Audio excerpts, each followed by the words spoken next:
Metro 2033 released in 2010 to mixed but mostly positive reviews. It was lauded for its immersive and almost oppressively gloomy vision of a post-apocalyptic Russia, while at the same time being let down by its somewhat sloppy gunplay. The game was also known to bring PCs to their knees if they attempted to run the game with all the graphics options maxed out. Metro Last Light carries over everything that made the first game great while also fixing a lot of issues that brought it down. The engine has been optimised since the release of Metro 2033, but at the same time 4A games have made Metro Last Light a far better looking game. So as a result, performance hasn't really gone anywhere, meaning it's still unkind to all but the most high-end gaming rigs. Still, Metro Last Light is an exceptional game featuring an effortless blend of first-person shooting, stealth and survival horror, all wrapped up in a well-written, story-driven campaign which takes you through some of the most atmospheric and immersive environments seen this generation. Metro Last Light takes place 1 year after the events of Metro 2033, and the plot ties in quite heavily to its ending. I would recommend playing through Metro 2033 if you plan on picking up the sequel, but even if you don't, Last Light does a decent enough job of explaining the events of its predecessor that you can still enjoy it as a standalone game. In regards to gameplay, Metro Last Light plays pretty much the same as Metro 2033, the difference being that virtually every aspect has been tightened up and polished, resulting in a slicker and overall more enjoyable gameplay experience.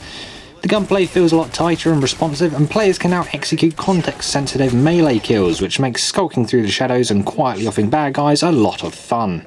Stealth is definitely encouraged more than a run and gunplay style, especially on the harder difficulty settings where lack of ammo and low resistance to enemy bullets practically forces you to stay hidden if you want to survive. But a lot of enjoyment comes from those moments of sneaking around trying not to get caught. Should you want to go loud, however, the gun combat definitely delivers. 4A games have excellently utilised Nvidia's physics technology to really bring the world of Metro to life, and this carries over to combat in the form of destructibility. Glass appropriately shatters, chunks of wall get blasted off, scattering the rubble across the ground, and sparks ricochet off the nearby environment. Altogether, it creates this incredible immersion and adds to the wow factor of the gunfights. Mention should also be made of the great work the developers have done with the audio and feel of the weapons themselves. One of my favourite weapons in the game was a rifle called the Bastard Gun, and it's called this because it jams frequently, and generally it's an inaccurate piece of crap. But I just couldn't resist squeezing off rounds with this sucker because you can almost feel the gun chugging through the bullets and spitting them out of the barrel. As well as fighting humans, you'll encounter an assortment of mutants during your time in the tunnels. Naturally, fighting mutants is a whole different beast to fighting men, as they'll dart around the room, cling to walls and pounce right at you, creating more frantic combat scenarios. On more than one occasion, I span around just in time to see a set of gaping jaws rapidly approaching my face. It's pretty startling stuff.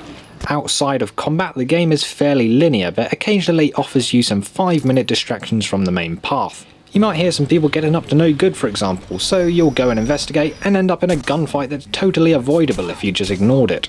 You'll also be scavenging for weapons, ammo, gas mask filters and military-grade bullets, which are used as currency in the Metro.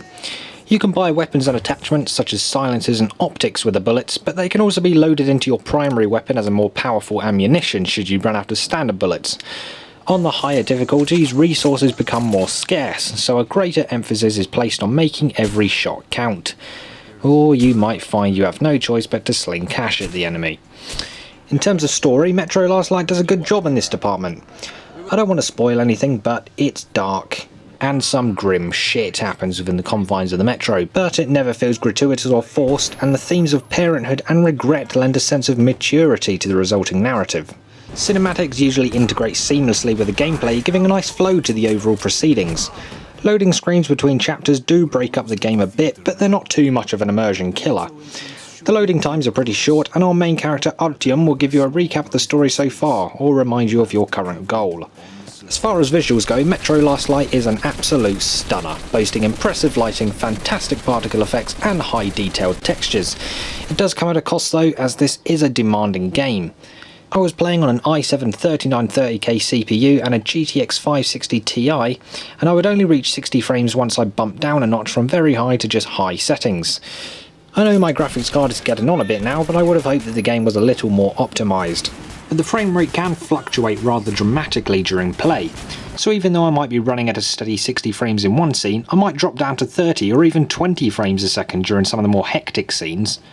It might have helped if 4A games had offered more customisable graphics settings, because as it is, it's really quite limited.